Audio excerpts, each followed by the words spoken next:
Famer from Queen, Brian May.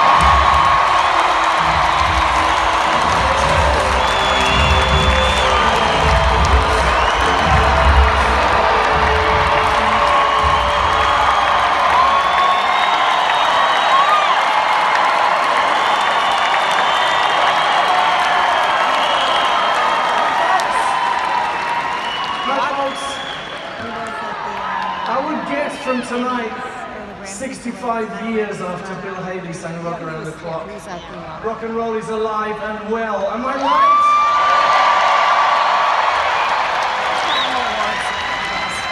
I have the greatest job in the world. I am so honored and privileged to be importing Def Leppard into the Hall of Fame. What an amazing... I just want to talk, I can't do auto-cue, but I can do bits of notes. It's old school, okay? You forgive me. I'm going to quote first from the Joe Elliott book of philosophy, which says, you get one chance to do the good shit, don't fuck it up. So this is my guideline tonight, okay? I want to do them justice. I really want to do these boys justice. And I'm not going to tell you a history, I'm just going to tell you my personal view. I want to tell you how these guys came into my life and how important they are. 1981, cast your minds back, 1981, Queen were in a studio in Munich recording an album called Hot Space. And I nipped out to see some friends of mine, Richie Blackmore's Rainbow. And musically supporting but a young, precocious bunch of boys called Def Leppard. I got there late and I missed them. And I felt so bad about it, I sought out their dressing room and went in to see them, sort of poked my head through the door and said, "Hi guys, I just wanted to say hello because I miss you, I'm really sorry. I'm Brian May from Queen." And they said, as a man, they said, "No shit." Which was kind of nice, so I think we got on from that point, and they told me that Queen had been a great influence on them, which is always a great thing for me to think about. Cut to 1983, you know what you do when you're on tour? We're out on tour, and when you're in the cars and the planes and whatever, you hit the button to see if anybody's playing your record. So this is what I'm doing, I'm showing that around. Every time I hit the record, every time I hit the button, I'm hearing this amazing kind of clang, sort of arpeggiated guitar, and I'm hearing amazing harmonies, this big juicy bass line, I'm hearing these huge fat drums, and it's not Queen, it's these young precocious boys with their record. And the song is Photograph, this amazing song, which catapulted them to fame. It was never off the radio at that time, and before the album was finished that it came from, Hysteria, they'd sold 10 million copies of that album, which is pretty rare. 10 times platinum album. Okay, cut to September '83. I'm in Los Angeles again. We're recording an album, which this time is The Works, I think. And I go out. This time, Def Leppard are playing the local arena, which is the legendary LA Forum. I go down there, really conspicuous, I sit at the back, and when these boys hit the stage, I have to tell you, I have never seen anything like it. I've seen some great shows in the Forum, but I've never seen an audience react like that. They got to their feet, they never sat down, and they screamed and shouted the whole way through the performance. Def Leppard killed that night.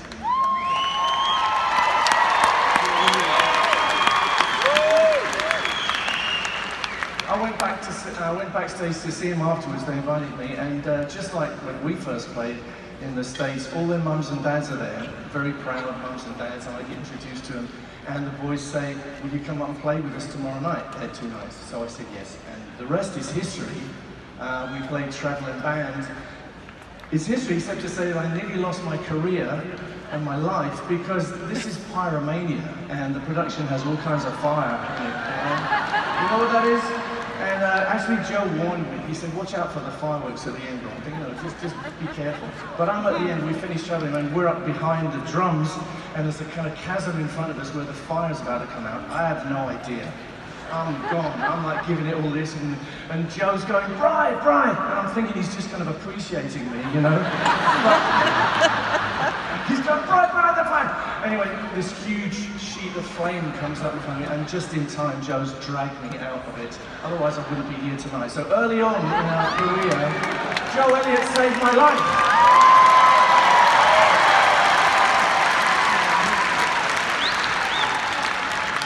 You know, the history of Def Leppard is incredibly colourful and filled with all kinds of stuff, which I can't even go into because I don't have the time.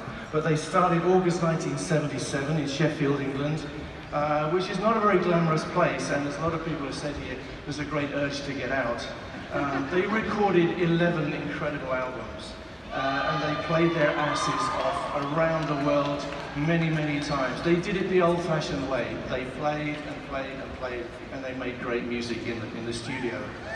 They sold eventually more than 100 million albums. And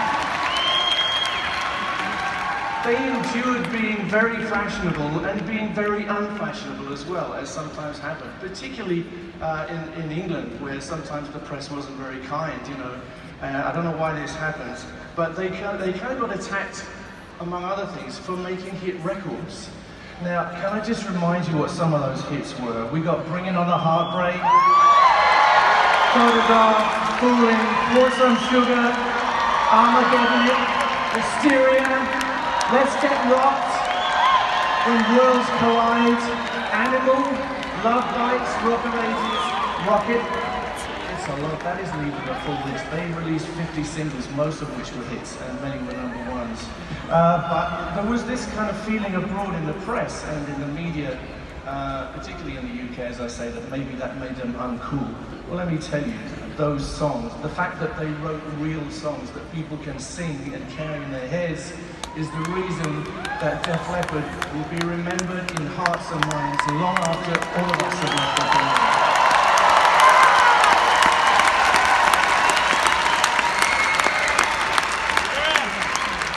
Say something about their endurance. You know, the Def Leppard band is a family, an evolving family. I would say the amazing bass man, Rick Savage, is really the founder member. He's the only guy who was there at the beginning and he's here at the end. It's not the end, it's the continuing story. But very soon Joe Elliott joined him, and Joe brought the name with him, which apparently refers to some orally challenged cat of some kind. So these stalwarts are the very birth of the band. But the family grew and evolved and faced all kinds of adversity. The loss of drummer Rick Allen's arm in 1984 was a massive shock and setback, which would have ended the career of a lesser band. But thanks to the incredible fortitude of Rick himself in bringing himself back, and also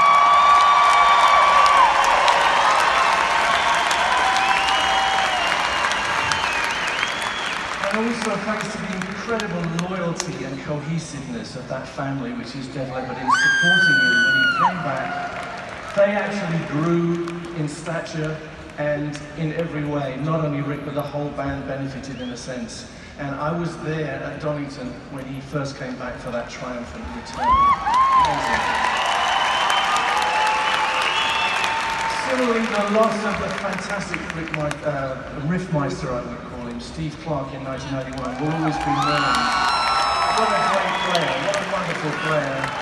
And I think many people thought that that could be a mortal blow to the band, and it could have been for lesser human beings.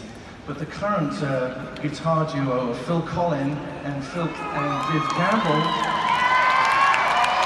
is awesome. In fact, I would say Collin and Campbell are truly frightening as a guitar duo, and it's amazing. Not everybody realizes that these guys are not just crowd pleasers, they embody such an amazing technical excellence, and they have it all, I have to tell you. I regard all these guys as great friends and kind of part of my family. That's why it's so important for me to be here. I wouldn't have let anybody else do this, okay?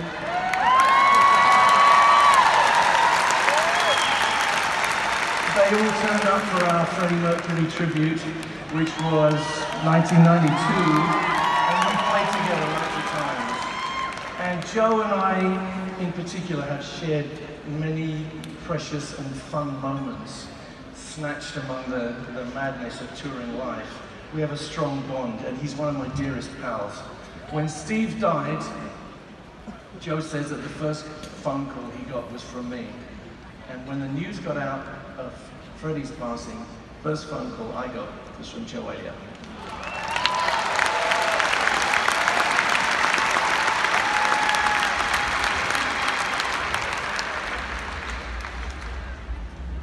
These guys are a magnificent rock group, in the classic tradition of what a rock group really is. I'm just going to quote a couple more things. Early on, Joe said, what's the success, what's the story, the secret of a successful rock group? I said, don't split up. A few years later, he came back and he said to me, I have a couple of other secrets to being a successful rock group. You have to not get fat and you have to keep your hair. I have to say, these guys did not get fat, they did not lose their hair, they did not split up, and they are here tonight, ladies and gentlemen. These guys are great bands.